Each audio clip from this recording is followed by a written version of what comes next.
Well, we're joined now by a central figure in the ruling ANC, both before and after apartheid, Ronnie Kasrils, former defence minister in Nelson Mandela's first government, and then served as intelligence minister.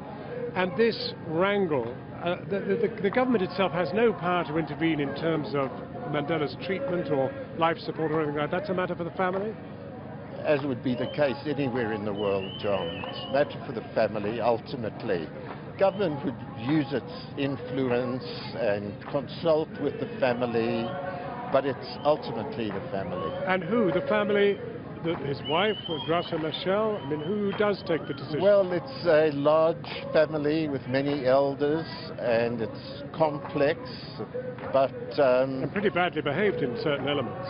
Well, looks like that in terms of one or two individuals. Generally, a family that has dignity and decorum. That's, of course, facing a very painful period. And, we need to bear that in mind. Everyone needs to be patient with court case them. tomorrow over the bodies and getting them returned to where Mr. Mandela himself wants to be buried. That appears to be the case. That'll take a day. Tomorrow. Then the burial itself of those the bodies. reburial of those bones. So any decision that could take another day. Any decision about him and his treatment would have to wait till all that was done. There's something called the Amadlozi. The Amadlozi are the ancestors. Of the which we belief just heard in a the lot, ancestors. Yes. And that's, of course, a very sensitive and compelling factor. So the family would come to the bedside and say, Madiba, the spirits can settle, the bodies are buried. Not even the family. There would be a divine, a sangoma, we call that here. Senior members of the family hierarchy, we're talking about at the chieftaincy level, the elders actually. And if it's then felt that the ancestors are saying that Mandela is at peace now, then the decision could be taken. That's what's taking time. Highly, highly sensitive. Now, also sensitive is Winnie Mandela, who has very courageously, in a way, turned on the ANC tonight and said, I think that Mr. Zuma being photographed with Mandela in this condition in April was wrong, that the ANC have behaved badly as far as this is concerned. What's your sense?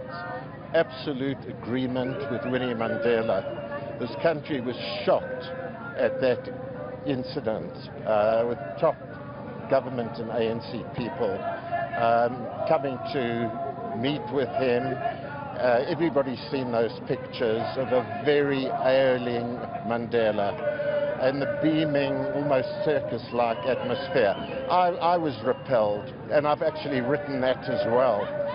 People will agree with Winnie Mandela, and the ANC is being ultra-sensitive in the way it's reacted today. They made a great error, and she is correct to wrap them over the knuckles, quite frankly. Are they using Mandela's final time for electoral purposes? I would hate to think so.